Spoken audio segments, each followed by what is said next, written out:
as soon as.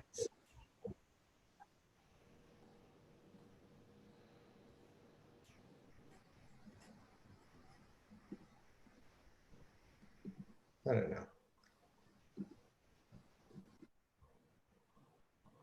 Whoops. R.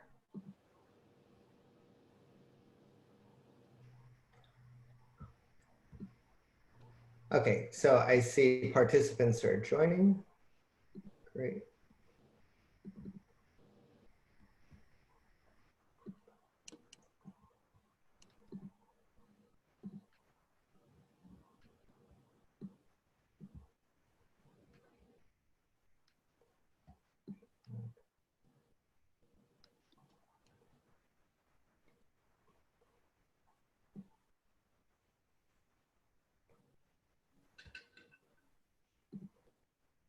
And Brendan, do you prefer commissioner or managing director? I know your official title is MD, but everyone calls you the commissioner. So do you have a preference? No, I prefer managing director. Whatever you want to go with, I'm cool. All right. Okay. All right.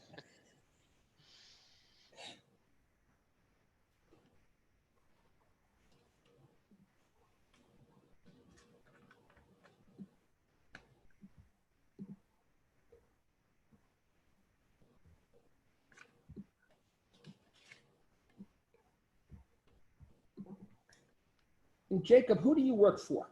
Who's your boss? I report into Brian Keegan, Okay. who falls under Chris Brennan's team. So obviously we're very close with Cool. CB, which I know you've gotten to know very closely. Yeah. And David Thomas is asking, can you hear me? David, we can see your chat, but we should not have to be, I don't think we're going to have any voice open. And I'll make that announcement when we get into the panel. So, but we can see your chat. Okay. Okay, and then how do we start here? Mike, do you want to start and let me introduce the center, or should I just start and introduce you here? Yeah, why don't you introduce the center to get started, and then we'll hand the baton off to me, and then we'll go from there. Okay, all right. Are we ready? We are ready. We got about 66 people in the. We can give it a minute, or I think really you decide when you're ready to go. Mike, what's the over/under for people? Did we set that? The reg was about 100 plus last night at about 5 p.m. Eastern, okay, which has been pretty. We should have made a bet on it, actually. We should have. It's always more fun to bet on sports. We should have Yahoo Sports. Yeah, exactly. We're of a different generation, I think. I don't know. All right, the meter's popping up. I say we hit 75 and we go. Bam. All right.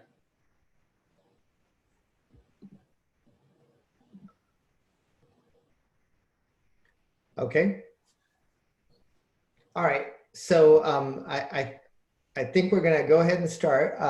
Welcome, everyone. I'm Ikhlaq Sidhu. I'm the Director and Chief Scientist for the Satarja Center for Entrepreneurship and Technology. I'd like to welcome everyone to this roundtable on basically this Innovation X roundtable. It's basically on topics of innovation that matters today.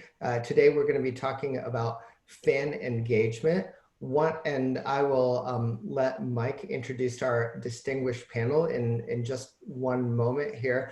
One of the purposes, and this is to the whole audience and also to the panel, I'll say, one of the purposes of why we host the discussions is that it's also a little bit of an advisory board, like a mini advisory board back to the center. So we're very interested in what's happening today in terms of innovation. Like there's a lot of change going on in the world. And so we'd like to learn these things and we're inviting you really for that purpose. But in order to give us this type of feedback, you also have to know just a little bit about the center so that we can make use of the advice that you're going to give us. And for that, I just have one slide to share with everyone. including the panel here, and it explains what are the main activities of the center. So if I can make this slide appear in a reasonable amount of time. Now tell me, are you seeing Perfect.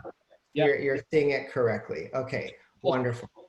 That's technology here. We have to get it to work. So first of all, welcome. This is the Satarja Center for Entrepreneurship and Technology that we're hosting today's session, this roundtable.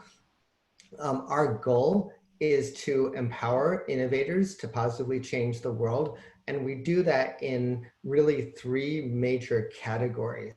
So the center's been started since 2005.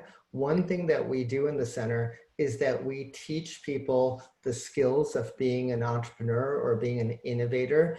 We have a lot of courses which are challenge-based. So we might say, let's have a challenge to develop a low-cost medical device for a third world country or something like that.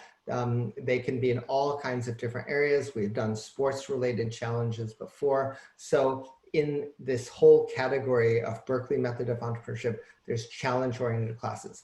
A second category is that we have Innovation X or X Labs. And these are in areas like data, in blockchain, sports tech, telephone, like what's happening in the mobile industry and 5G.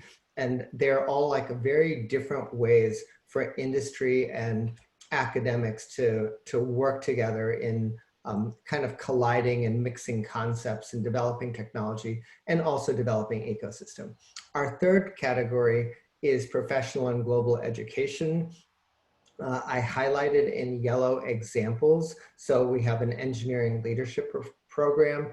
This has been taken by people traditionally at places like Apple, Google, Yahoo, Network Appliances, Samsung, Cisco, all kinds of tech companies. This year in particular, because of COVID and the situation, our courses are online and we're like constantly redeveloping them in a way so that they can be taken by people now who are even in other places. So all of that's going on. One last thing I'll say is our focus is always innovation that matters, what's practical, essential. We have a very large ecosystem, 2,000 or so Berkeley students, 15 global partner academic institutions, 500 executives, so forth, many ventures experts, all of that. So with that background, I'm really looking forward to understanding what's happening with fan engagement. I think the panel is just an awesome panel. I really want to hear your thoughts, and I'm going to turn it over to Mike to take us to the actual content of the discussion. I'm here to listen, and also I might have a question or two along the way, but it's to interpret all the things that you say and make them useful to what we're doing at Berkeley. So thanks, Mike, Mike Grandendetti. Please take over. Great, thank you, Iklok. And thanks to the Satarja Center for hosting this event. I can't tell you how excited I am because I get to bring together two of my great passions in life, which is innovation and sports, especially basketball. And when I think about, as a kid growing up, how little technology was in the world of sports, right? We got baseball cards, okay?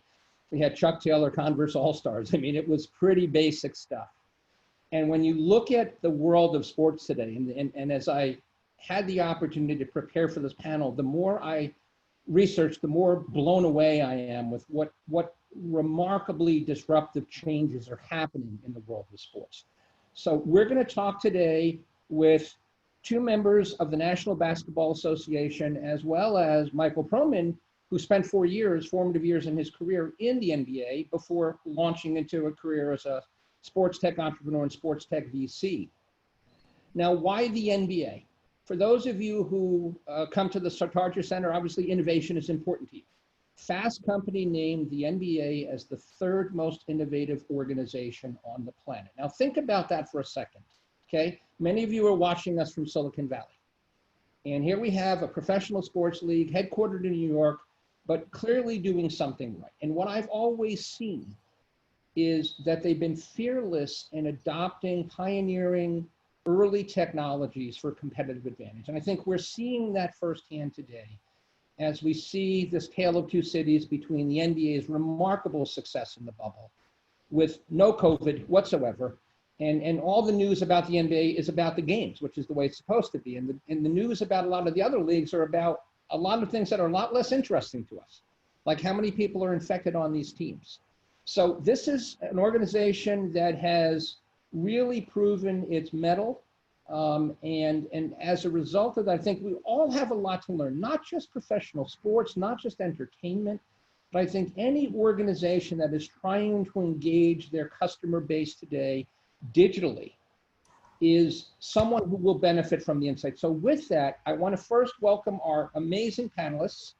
I want to welcome first Brendan Donahue. Brendan brings almost 20 years of tenure, both at the team level. He spent a number of years associated with a number of different franchises, including the Milwaukee Bucks, the then New Orleans, now the New Orleans Hornets at the time, and he spent a lot of time in Atlanta as well. But maybe one of the most interesting roles that he plays, we're going to get into this very quickly, is he spent many years in what is called TMBO, Team Marketing and Business Operations, which is an internal consulting group which provides strategic services to the franchises. And there's an incredibly symbiotic relationship between TMBO and the group. Jacob, who works out of the league offices in New York City, who's been there about 6 years, formatively in his career, he was at ESPN and NFL, so he certainly is someone who's worked in the world of professional sports, both on the broadcast side as well as on the league side. His boss's boss describes him as a rising star. His boss's boss is a guy that I have tremendous respect for. And he's really helping the league transition to engaging their fan base on a digital basis, specifically through retail-centric partnerships, okay? And then Michael Crowman, who was there at the beginning when the NBA decided to go into China. It was him and one other person. So he has some very interesting experiences about how the NBA took on a continent that we all know very few Western companies have had success in. So we're going to tap into a little bit of that historical knowledge just to show how the NBA has built a global franchise. But a lot more of what we're going to do with Michael is we're going to talk about the sports tech trends that he sees from his vantage point, both as a VC investor, but also someone who heads up Sports Tech Tokyo. And I think all of us know just how advanced the Asian culture is around esports and gaming. So we're going to tap into Michael's knowledge about that. All right, great. So, and by the way, we are going to be taking questions through the chat.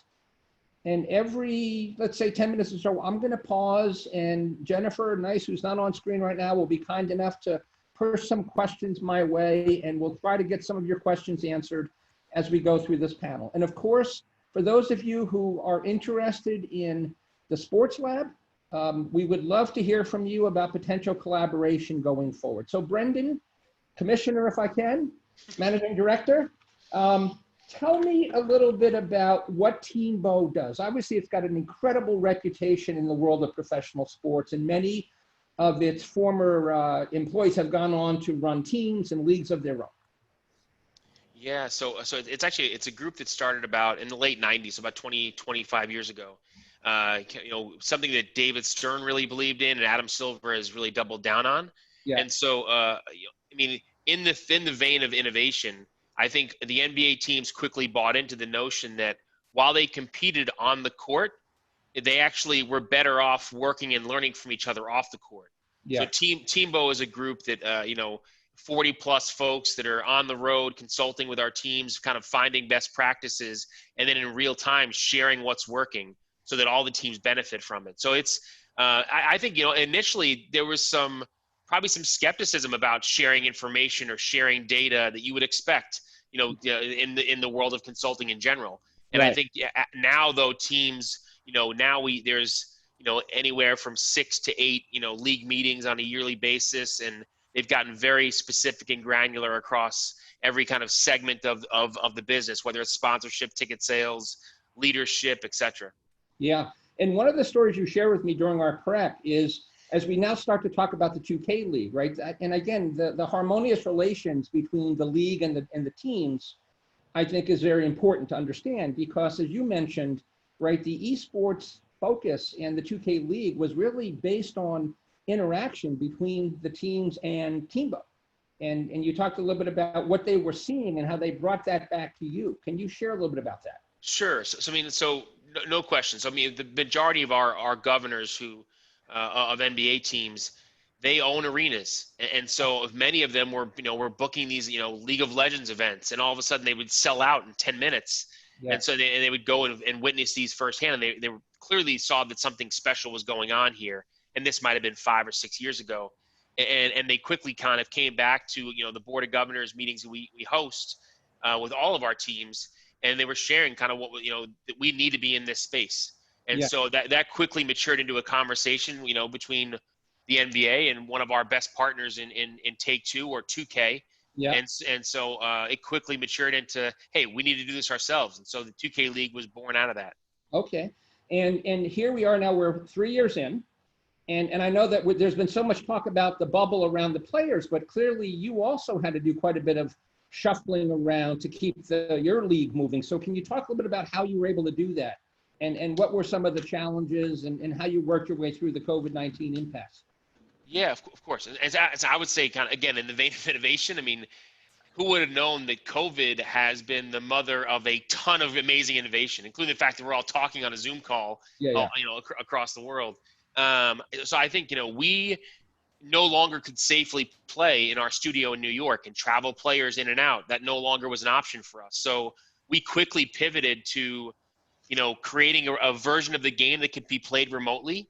And also literally we worked with an agency to create a broadcast studio that was virtual and was pulling in 25 different studios across the country into one virtual studio, enabling partners to kind of be embedded into that space. And so, I mean, there's been we've been pivoting and innovating nonstop this season, but I will say it's been amazing for us because there's a lot of stuff that we wouldn't have done that we'll now carry forward for the future.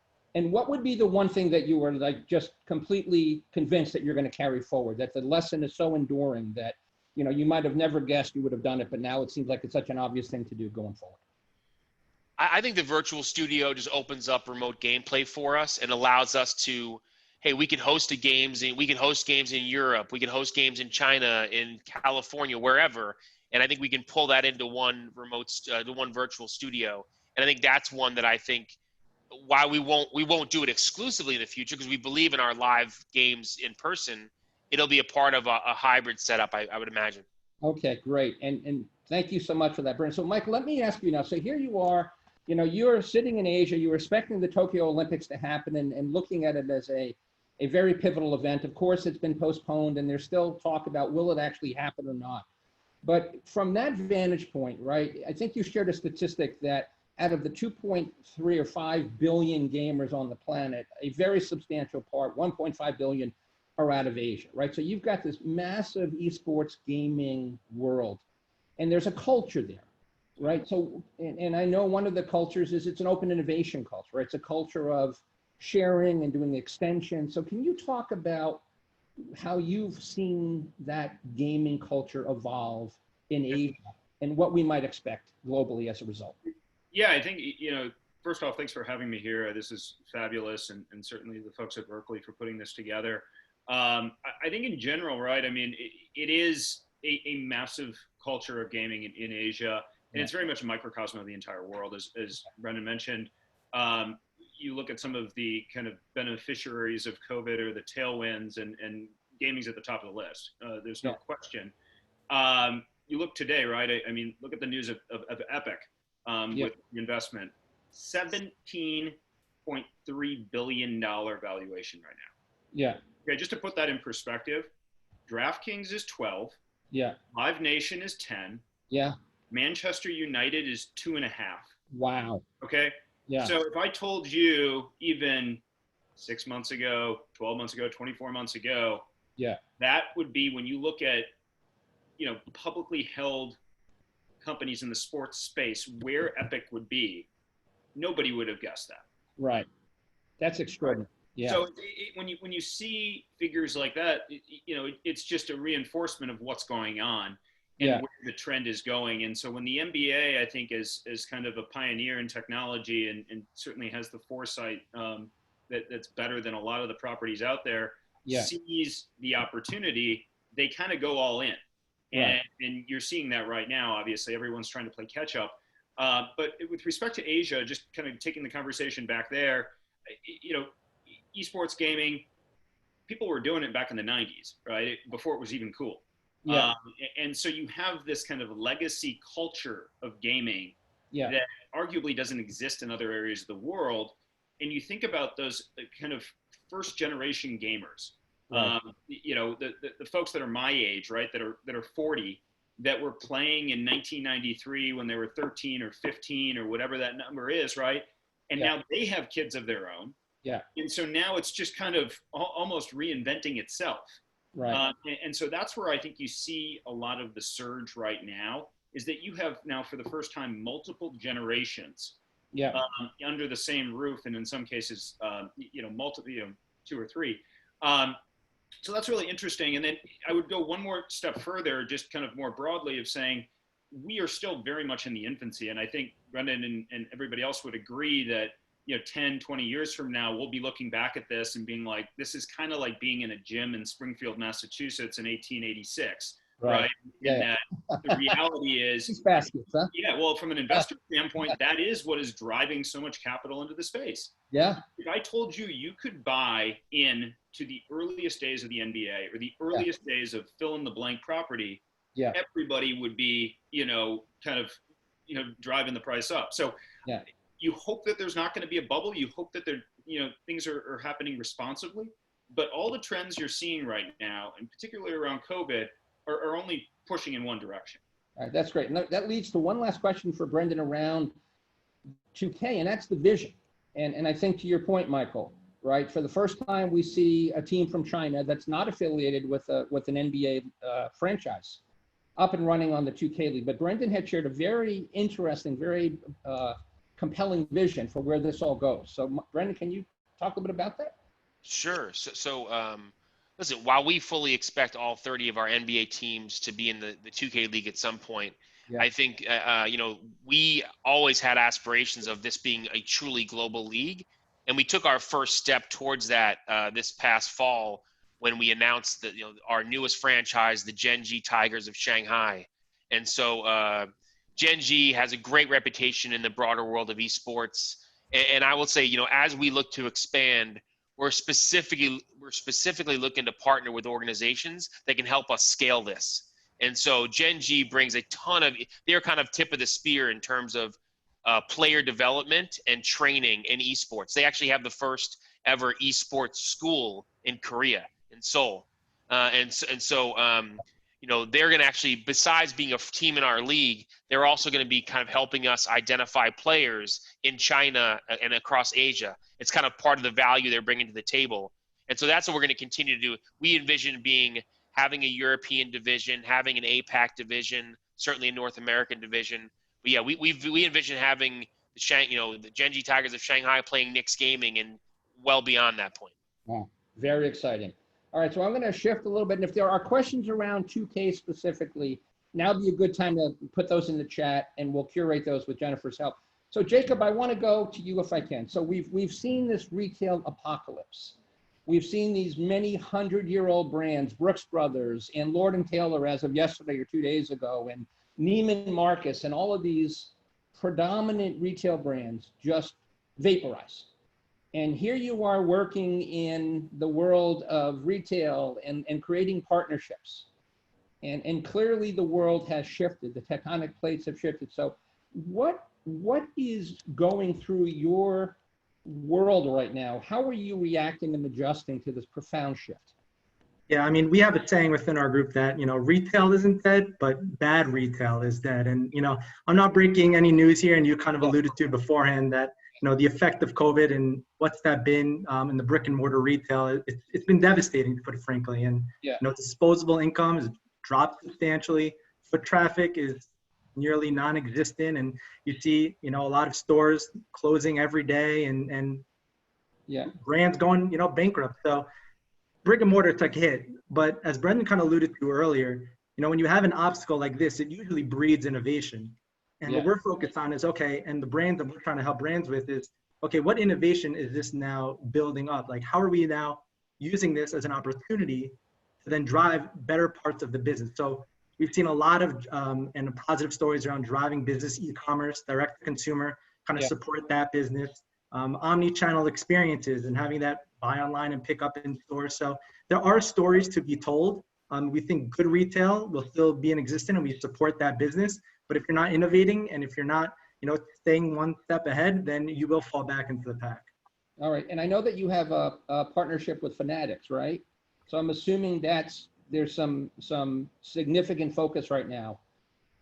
Yeah, sure. So I mean, Fanatics is our is the NBA's e-commerce provider. So they operate NBAstore.com. They're also our flagship store on Fifth Avenue. They operate that store as well. So we obviously work very, very closely with them on improving and try to enhancing our online and e-commerce sales. And they've done a tremendous job and they've been a tremendous partner throughout this whole process. So it's been fantastic working with them during a time like this. Absolutely.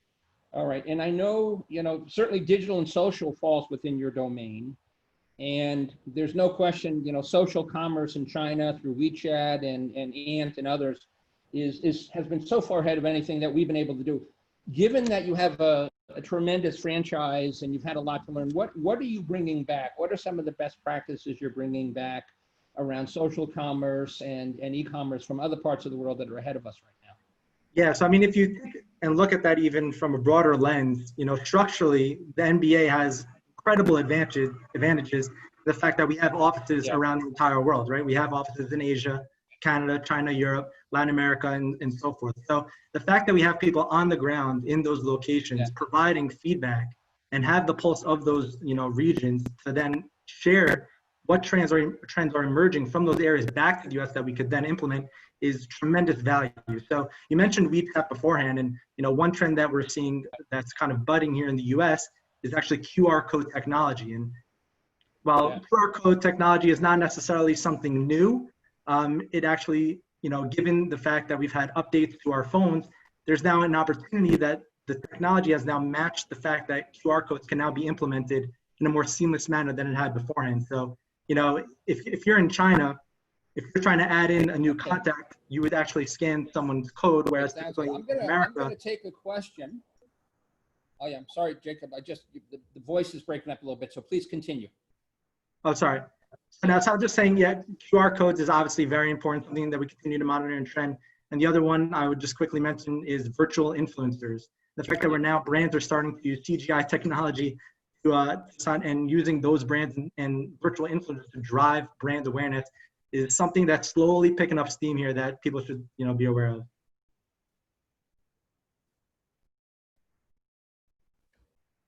All right, sounds good. I'm hoping I'm coming through because I'm having a little trouble. Can you guys hear me okay?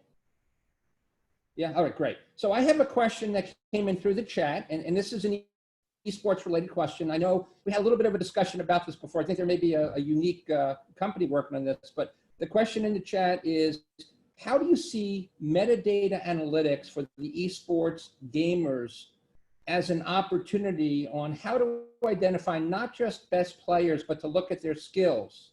So let me start with that. It's a pretty long two-part question, but I do know, I think we heard about Home Legion specifically, right? As one way to identify this talent. So Michael or Brendan, either of you want to address this? I can start. Yeah. Mike certainly can jump in or cut me off. I would say there's two different ways we kind of look at data very closely related to the game and the game engine. So one is in player identification. So, when we had tryouts, for example, we have players trying out, we're not looking at points, rebounds, and assists. We're looking at how precise their shot release is and, making sure their defensive efficiency is at a high level. I mean, we're looking at like literally 60 different data points on every single player across every single game. Wow. Because you're trying to differentiate the elite from the elite. So that granularity in data is really important for differentiation. And then I would say the other point on the other big learning from metadata is the importance of us keeping the game fresh, because if you're not careful, you can have a lot of copycat play within the league, and you can end up having a stale product if you're not being, nimble and adjusting the game to force adaptation. And so I think that's a really important thing for us to make sure to keep our game fan friendly. It's important to kind of to study what we're learning in the game engine. Yeah, I'm personally amazed by the amount of data that's being acquired right now, individual player data, and then more macro level trends that are being evaluated. You alluded to a company. I'm not going to actually be able to share the name of the company that we formally invested in a few months ago. They haven't formally announced their A round yet. But it is a company that is very similar in scope and to a company that the NBA took an equity stake in last year called Home Court. Obviously, Home Court is really more endemic in the basketball community, although they have branched into other sports more recently, in that they are a discovery and development tool for the global basketball community. I mean, we know that it's a fragmented world when it comes to finding and identifying talent. I think the same holds true in esports as well. There's a lot of undiscovered talent. There is talent that's kind of been discovered, but needs a little bit of coaching, so to speak. And so we feel within the esports space, this is a really attractive time to make an equity investment in this company. And I really hope it'll get announced here soon, so I can be a little bit more public about it. But as I said, you're kind of throwing darts against a wall right now when it comes to investing in esports. I think over time there will be pockets similar to what's going on right now in sports tech, right? Where I would say home and connected fitness technologies, betting, fantasy, those seem to be the ones that are continuing to see a massive acceleration, while other aspects of the industry are kind of on pause. So yeah, stay tuned for more there. Exciting. All right, so let's shift to partnerships.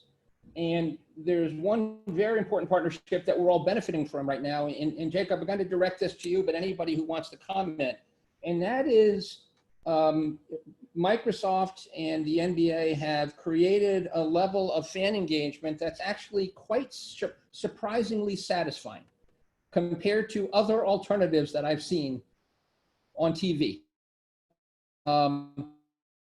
And so, a lot of us either use Zoom or the equivalent Microsoft Teams, and now we've got Microsoft Teams having a together mode feature. And you've got these massive 17-foot screens, surrounding 3 of the 4 sides of the court. And the teams have their algorithm for who they tap to kind of come and cheer on their teams. But Michael, if you can kind of describe a little bit about, how that all, that experience is created for everyone, and what feedback you've been getting from, the fans and from the league and from everyone else. You want Jacob to take that one? Jacob, I'm sorry.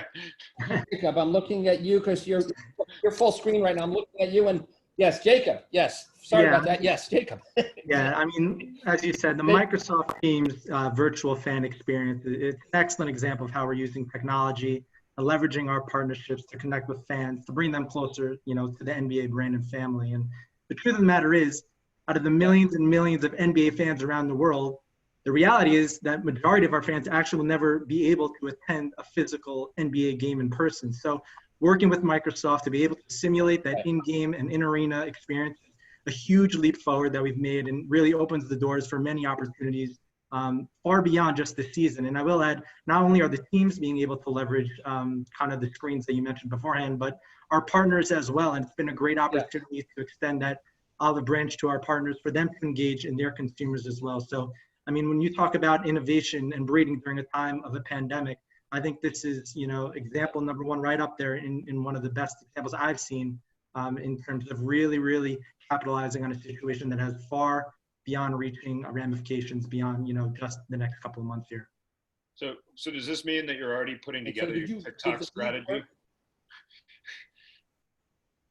Sorry to cut you off there, Mike. Yeah, that's okay. I was just going to ask Jacob, are they already developing a TikTok strategy, given the conversations that are in place with ByteDance and Microsoft?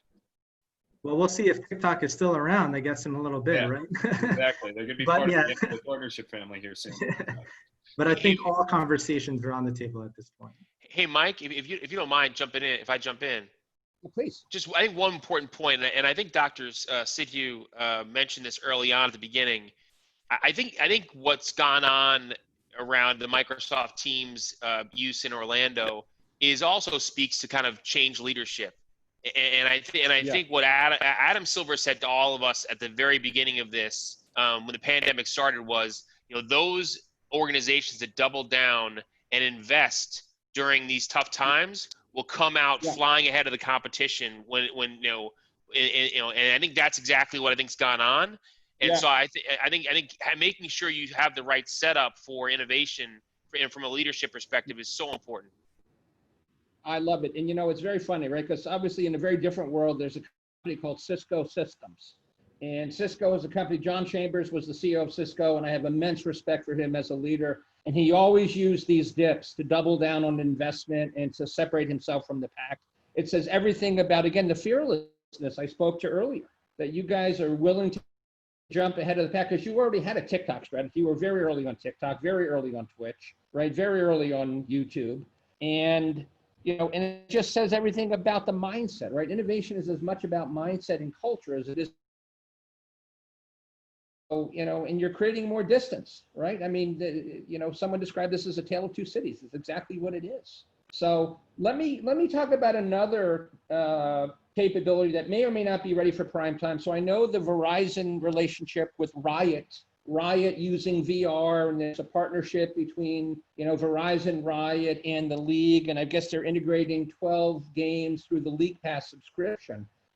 How would you describe VR today? Is it ready for prime time for an immersive experience for a fan watching a game on League Pass? Anybody want to address that? Well, I will say that we do offer League Pass games currently on VR. So we do have that opportunity currently for fans, as I alluded to beforehand, who don't have the opportunity to attend a game in person, to be able to watch a game through VR. So I only expect that to continue to grow as the technology develops as well. Okay. Is it a fairly limited market today for that? Still fairly limited, fairly niche? I mean, it's certainly growing. Headsets.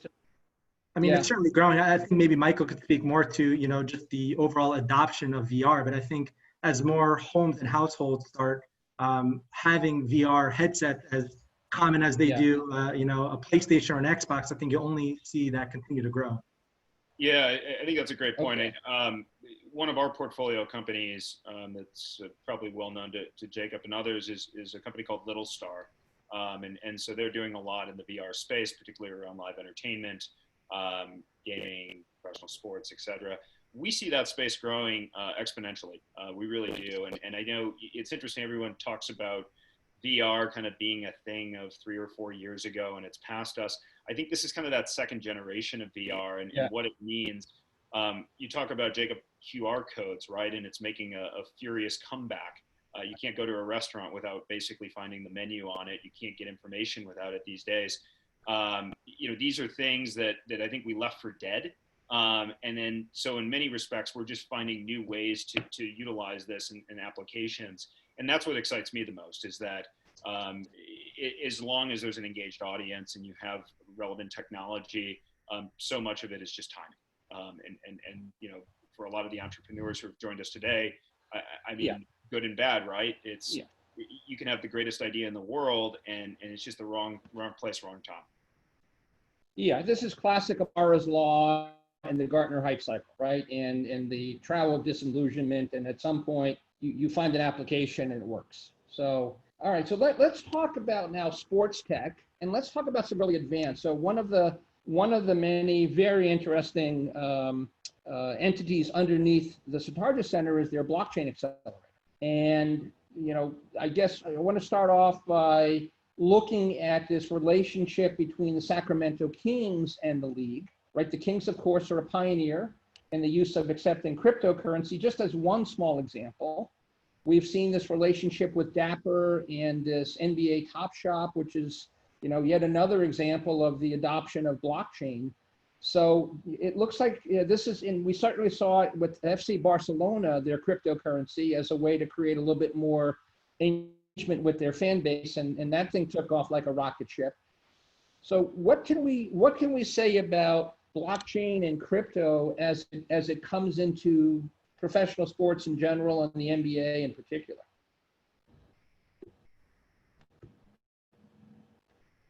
Why don't we start off with the Kings relationship? Maybe that Michael or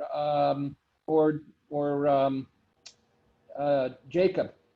Obviously, this is an example where there's a great relationship league and the teams. So how does that back and forth work? You've got a Tibco. So he comes out of a tech background, and you've got an ownership group that's very much an industry, savvy group. How does that discussion start? Do they typically bring their desires to you when it comes to that, and then the league helps them implement it?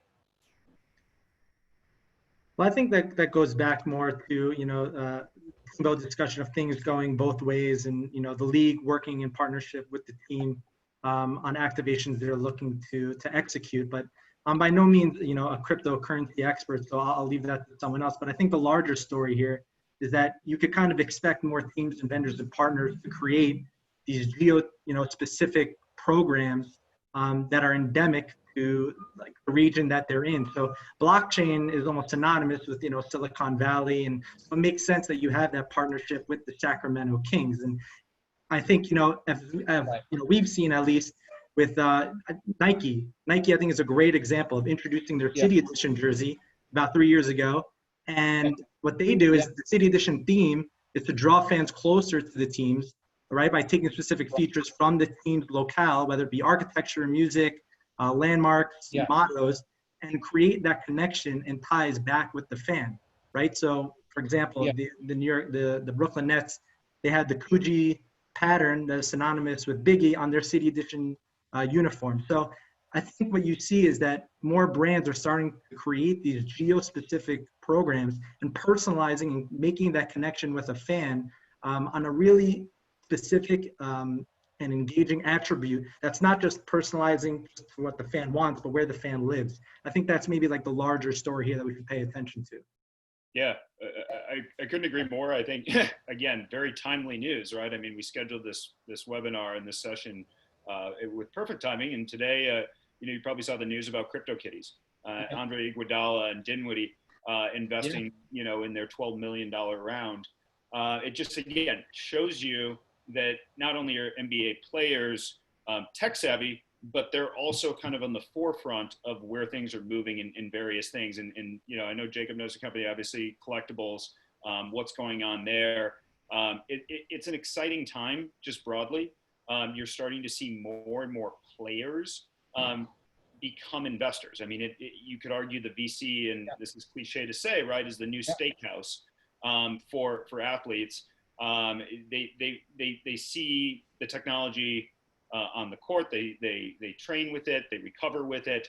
Well, why wouldn't you want to embody yourself with it? And it's not just, tech, right? I mean, Steph Curry today, you saw the news probably about the recovery drink that he's now going to be endorsing. Yeah. And so I think you're seeing these brands continue to find value. I mean, when the late Kobe Bryant invested in Body Armor, I think he put $6 million in at like a $10 million valuation. And, 4 years later, Coke unloads $300 million into the company, and Kobe's shares are worth something like $200 million. So you're seeing success. And I think it's really easy to want to emulate that and follow it. That's interesting. And I've got to believe having these extraordinarily insightful people that eat, breathe, and sleep these products, right? They make great advisors or great people around the company to kind of move you forward. Not even talking about the endorsement value and the brand recognition, but just the insights they bring. So there's a private question that came in, and this is also around blockchain. How is blockchain being used either for ticket or memorabilia authentication to prevent any kind of fraud? Is there any project underway right now that is addressing this? Anybody familiar with anything on this front? No? We have a separate licensing All right, then team let's that's move specifically focused on. on So, it. Mike, let's continue with you. Can you talk to me? I'm sorry, go ahead, Jacob, please. All right, you can continue. I would tell whoever that was who wrote the question just to Google Live Nation acquisition of Upgraded. This was a company a couple of years ago that is utilizing blockchain technology to follow, obviously, the path of a ticket. The guy who runs the company, Sandy's brilliant. He's in the Bay Area, one of the most thoughtful entrepreneurs you'll ever meet. So definitely get in touch with him. Great. Jacob, did you want to add to that, or we good? No? Okay. So let's talk more about sports technology now, because Michael, I know you wrote a very, very interesting article that appeared in TechCrunch, where you looked at the landscape of, investments in sports tech, and a significant amount of that, of course, was going toward fan engagement, right? So as you look at the landscape, right, and you look at some of the things that the league has done, but what are some of the things that you're most excited about? Are there 2 or 3 sports tech companies that are coming along that really indicate where the future will be? Yeah, I mean, the article you referenced, I think that the date on that one was October 1st of last year. So you could pretty much disregard everything I wrote in it. Everything has changed. There are some consistent trends, though, I think you're going to continue to see. So going into the space itself, the things that they get me personally excited and some of the stuff that I'm seeing in the fan engagement space, we classify gambling, legalized gambling, betting in fan engagement because we think it plays a pretty prominent role. A lot of things right now, you're seeing just the emergence of every SPAC under the sun. You're going to see more of these. You see Tillman in Houston with Lancadia taking the Golden Nugget public through a SPAC. So you have MGM, you have DraftKings. People will bet. There's no question about it. And when sports goes away, they just all go to Robinhood, but they'll come back. And so ultimately, that's a space that we're continuing to monitor and watch. There's a company, very early stage out of the Philadelphia area called Abe Bets. So it aggregates various lines, things that are kind of early or more or less in their infancy. Again, really engaging space. And then the last thing I'd say on the betting side is you look at every single state in this country who is going to be bleeding red for the next God knows how many years, given all the challenges right now fiscally. Yeah. I hate to say it, but they're going to start turning to legalized gambling as a revenue stream and a very viable one to help get them out of a very massive deficit in some cases. So I think you're going to see the legalization pick up significantly in the next 12 months as well. Okay. The other real space, real quick, Mike, and I'll turn it over to the other panelists, that we're really excited about is any technology that essentially connects that proxy audience to the in-venue experience or brings brands into the equation on a more kind of thoughtful, relevant level. So I know we had talked about a company before called 4D Site, based in the Berkeley area, and what they've done with the program itself and what they're continuing to do in the esports space. To me, that is a great kind of microcosm of the types of technology that we're going to continue to see. Again, early innings, but at the same time, very exciting. Yeah, and 4D Site, by the way, is a team that is currently matriculating in the Berkeley Skydeck Accelerator. Mm-hmm. And Irhan, who is back in Turkey, given what's going on right now, is getting some incredible traction. And this is all about the placement of advertising in esports, in video, in highlight reels, etc.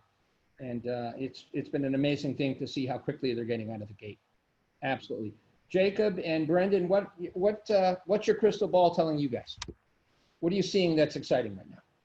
I would say, and this kind of piggybacks a little bit on what Mike was talking about, but I think we're very, very focused on investing all of our time and efforts around creating the right infrastructure to be direct to consumer. Yeah. And I think that, digital is pointing in that direction more than anything.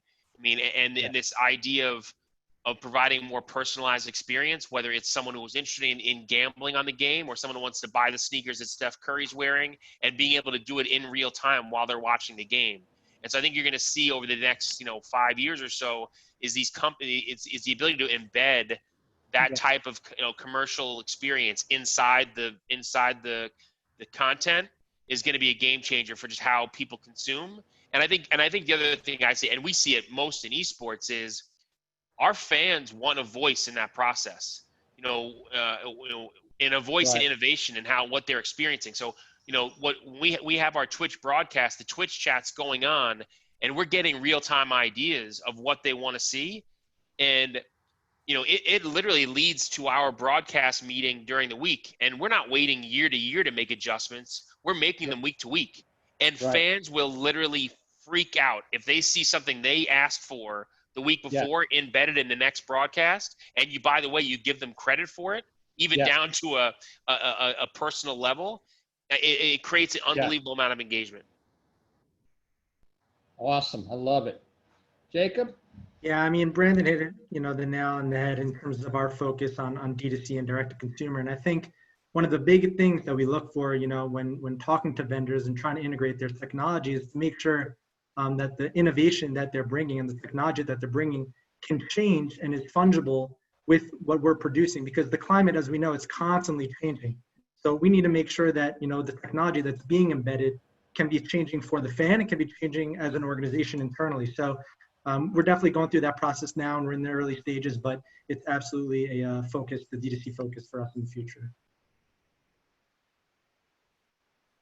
All right. And, again, with so much investment in esports and e-gaming, even though the league, of course, has 2K and you've got so many other partnerships, but yet at the team level, you've got, whether it be Misfits Gaming, working with the Magic and the Heat, or you've got, other entities working with the Celtics and the Raptors, right? So they're making their own decisions, their own investments. And Brendan used the phrase lean in, that you want to lean into that it's kind of this open innovation for everyone. So, it's a remarkable thing to see how much innovation is flowing in through the league and then through the franchises. And what role do you guys think you need to play, if at all, in facilitating all of that? Or is it just kind of, Darwinian and let the best esports team win, regardless of where that might happen? Well, and we learned this firsthand from our Teambo experience. There's always going to be a team or two that goes first, and it's actually great for the entire league, because we learn from that. And you mentioned the Magic and Heat. Listen, the Magic and Heat are leveraging a really sophisticated and strong sales mechanism and marketing talent, and and they're helping Misfits kind of with their business operations. And so it makes total sense. And I think I will say that it goes both ways, because certainly we've been running a league for 70 plus years. There's plenty we know in terms of league infrastructure and things of that nature, but we're learning a ton from the world of esports. And I am watching what Overwatch League and what League of Legends are doing just as much as I'm watching anything else. Wow. And I love that. I love that here's a league at the top of its game. And to your point, you were willing to bet on collaboration between the teams, and that has paid off. And you're willing to benchmark, outside of your own league. So no question you're learning from esports, but what are some of the other companies that you're all looking at as sort of benchmarks where you're getting some insights that are, either inspirational or teaching you things that you may not have considered before, as you become more and more of an entertainment franchise?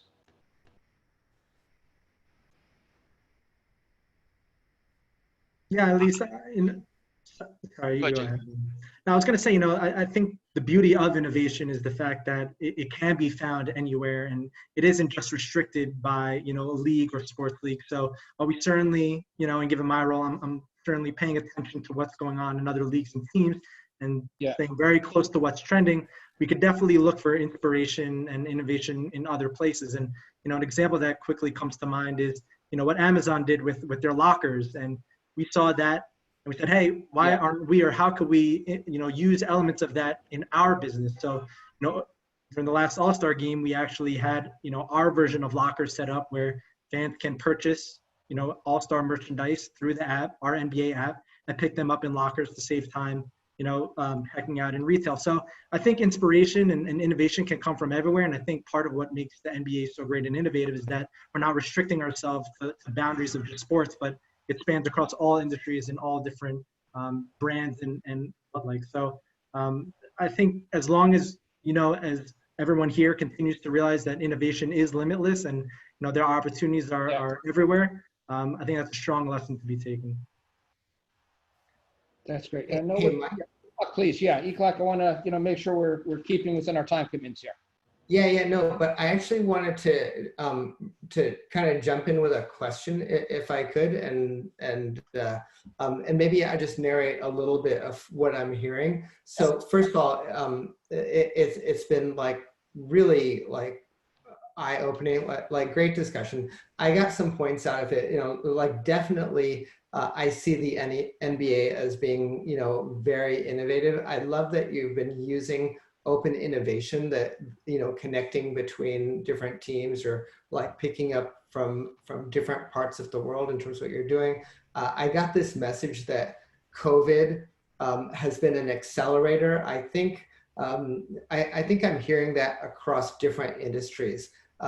Whatever was weak, COVID is really hurting it, and whatever whoever is in a position to adapt or be strong, it's really pushing them. And so like I'm getting that message also here.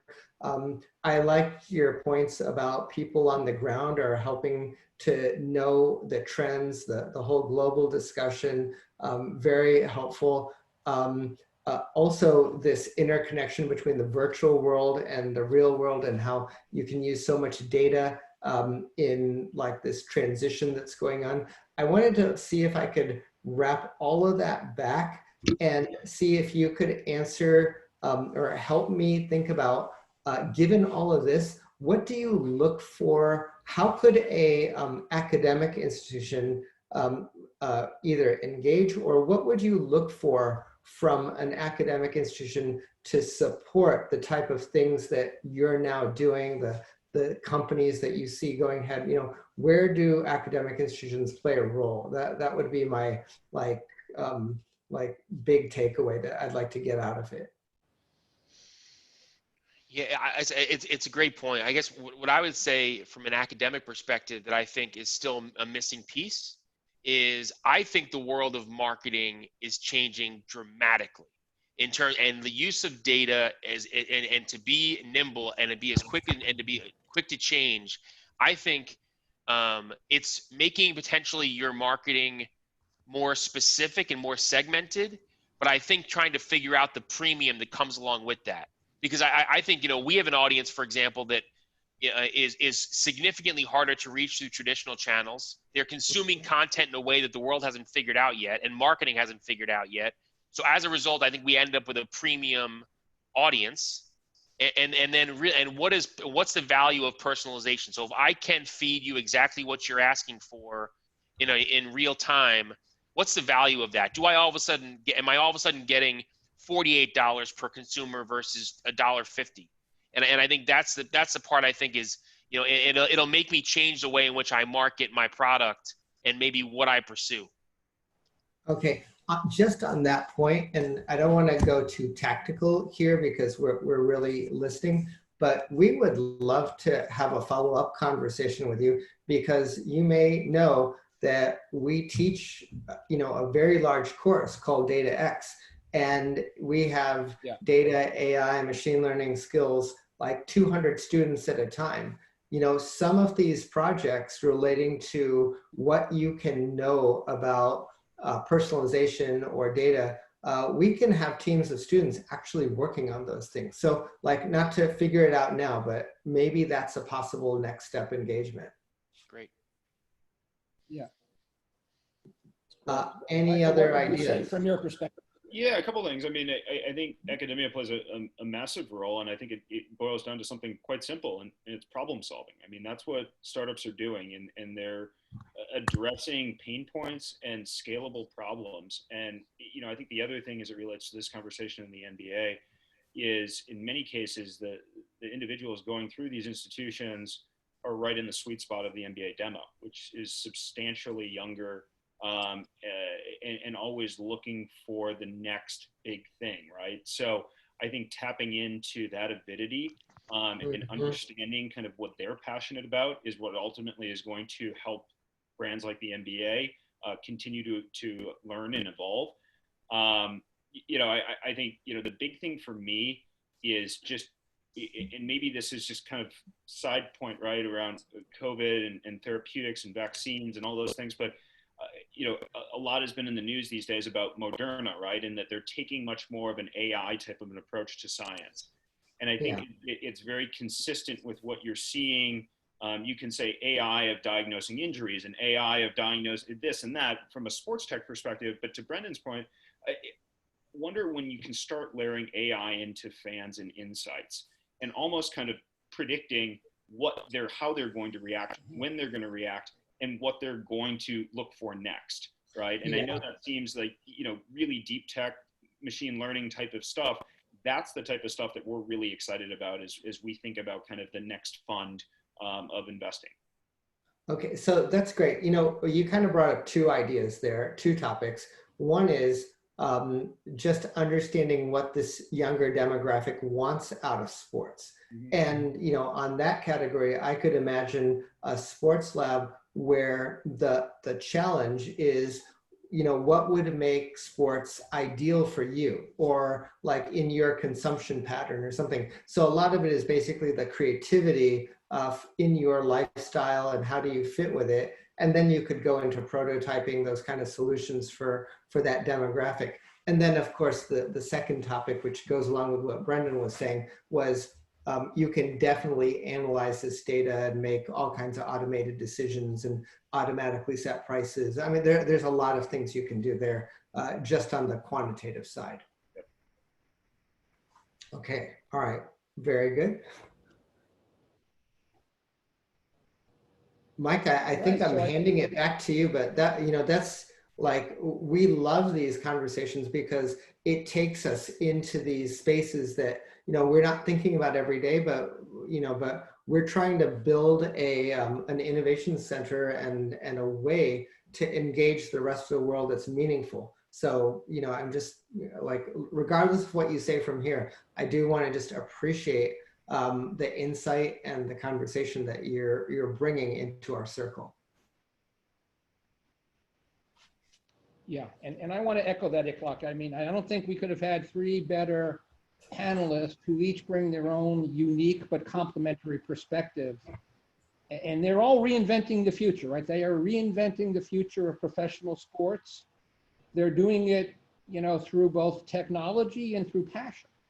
And I think both of those things need to come together. And so, and again, as a fan, as an NBA fan, since I was a little boy, but also as an innovation aficionado, I can't help but marvel at watching the NBA continue to kind of set the pace for professional sports. It's a remarkable thing, and it's especially remarkable today when, with all of the negative news we see, I'm able to go and turn on a game at night, and I'm able to watch, Kobe go up against Kawhi, and all is good in my world for at least a couple of hours. So thank you to the NBA for bringing some normalcy into our lives. Keep doing. Hey, Mike, don't forget 2K League's on Twitch tonight too. Don't forget. All right. Yeah, I'm sorry, brother. See, I'm old school, brother. Old school. You gotta teach this dog new tricks. But yes, okay. Let's not forget the other piece of that. Exactly. And at some point, you're going to have a real, not like the American World Series in baseball, where it's a bunch of U.S. teams playing. You're going to have a real World Series of, Asia and Latin America and Europe and the North Americans going at it for the real World Series of 2K. Can't wait till that happens. So Iklok, I think with that, I'm gonna wind down. And if there's any last things you want to say, but I just want to thank Jacob Fine and Brendan Donahue from the NBA and Michael Crowman from Scrum Ventures in Sports Tech Tokyo. I know you're all very busy, and I know that you guys are in the middle of a season right now. And so the fact that you were able to share your time so thoughtfully with us, and Michael, really can't thank you enough. Really enjoyed our discussion, learned a lot, and look forward to following up with all of you. Iklok, thanks for having us. Yeah, thank you. Fantastic. Thank you, everyone. Thank you. All right, everyone. Have a great rest of the day.